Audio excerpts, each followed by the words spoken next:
Inihayag ng Malacanang na tatalakayin pa lamang ni Pangulong Ferdinand Marcos Jr. kung sino ang kanyang presidential candidate at posibleng koalisyon para sa 2028 elections.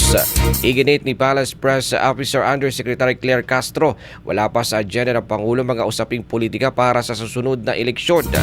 Sinabi ni Castro na abalang Pangulo sa paghahanda para sa ASEAN meetings at pakipag-usap sa economic teams para mapabuti ang kondisyon ng ating bansa.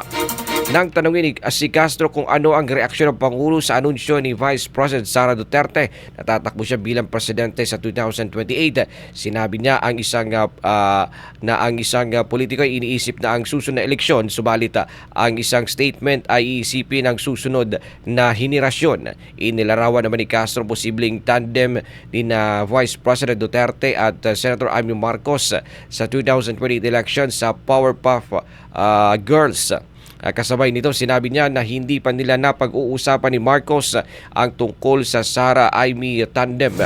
Matatandaan na may political advertisement sina Senator Marcos at Duterte at ito nakalipas na taon na may temang itim.